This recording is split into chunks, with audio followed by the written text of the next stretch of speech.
Hi, and welcome to episode number 13 of Ask Ian. My name is Ian Westerman, and I'm the head pro at EssentialTennis.com.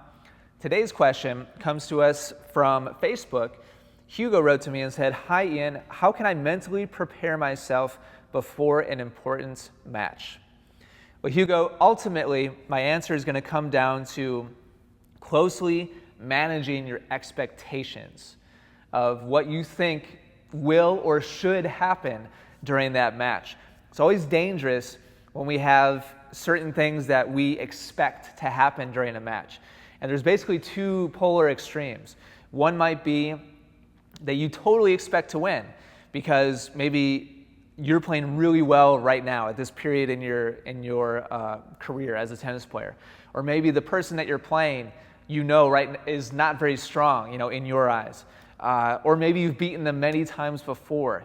And so you have this expectation of, the match is in the bag. Before you even step out on the courts, we're thinking, this is going to be an easy win. That's one extreme. And that's incredibly, incredibly dangerous because usually what happens when we have that attitude going into a match is at the very first sign of adversity, maybe we get broken in that first set, or, right away, right off the bat, the first game. Or maybe all of a sudden, we expected them to be a really weak player, and they're just fighting with us tooth and nail, and they're just holding their ground really strongly during the match. When we walk into a match with that expectation that we're going to dominate, and then there's some kind of setback, it's human nature to start to panic and start to worry and start to have anxiety and say, "Oh no, what if I lose?" If you've played many matches at all, I know that you know exactly what I'm talking about. It's human nature to go into a match with these expectations, and then when something happens that's outside of that reality that we thought was going to happen, all of a sudden we start doubting everything. And so that's when players a lot of times get tentative, they get tight, and our level of play drops because we start to get nervous, we start to have feelings of anxiety, and we're thinking, "Oh no, what's happening here?"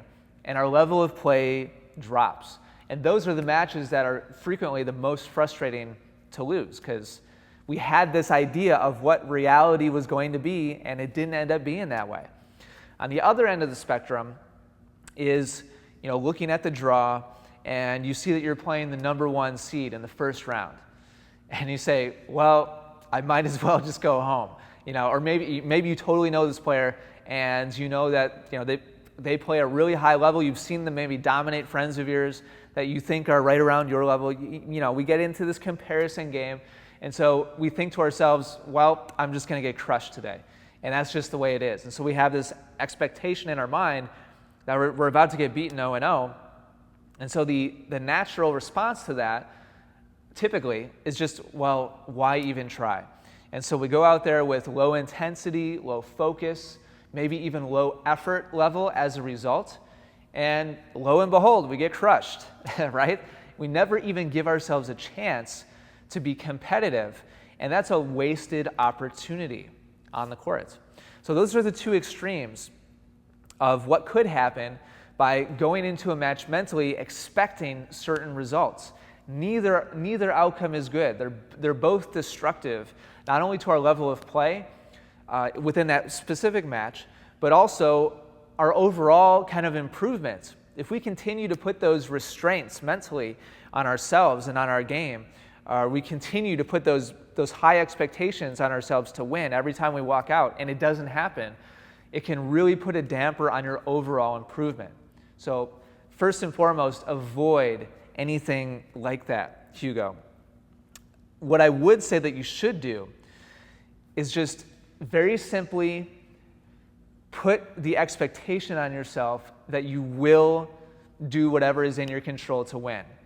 And most things are outside of our control. That's really kind of the final point I want to make here, Hugo, is that realize that ultimately you don't have control, at least not complete control, over the outcome of X, Y, or Z match. You do not control your opponent's level of play. You do not control the elements, whether it's inside or outside. The court surface, the lights, the sun, the wind, whatever. You don't control any of that.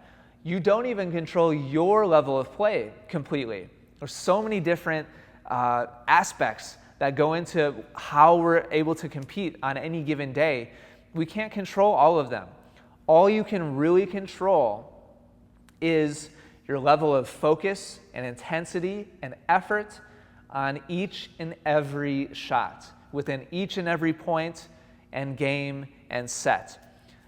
If you can just get yourself to have a high level of focus and intensity and not worry about the winning and the losing, this is much, much easier said than done. But long story short, you need to be completely in the moment, focus on each individual shot, and simply execute and play at the highest level of intensity and focus that you know how, point after point, shot after shot, individual shot after individual shot, and just let the chips fall where they may. This is a very difficult thing to do mentally, but it's what all champions do well. They stay in the moment. They don't allow their minds to wander outside of what's happening right now, the ball that's coming towards them right now. And instead, they don't allow themselves to break away from the focus of what they need to do at this given moment and start wandering outside to, but this player is not as good as me. They're a level below me. I should be winning this match. Or, what if I lose this match? What are my teammates going to say? What are my parents going to say? What is my wife or my husband going to say if I lose to this guy, right? All those kind of what ifs and scenarios that we like to run through in our minds as we're playing a match, which distract us and keep us from playing our best tennis. We need to completely do away with those things and just simply execute as best as we can on each individual shot. And that's how you're going to play your best tennis, Hugo. So mentally, those are my top tips there heading into an important match. Hopefully that's helpful to you, Hugo, and it allows you to be more focused and play at a higher level the next time you head out there onto the court. Watching today on YouTube and you enjoyed this video, do me a favor and click like. Also subscribe to the Essential Tennis YouTube channel so that you don't miss out on future episodes of Ask Ian.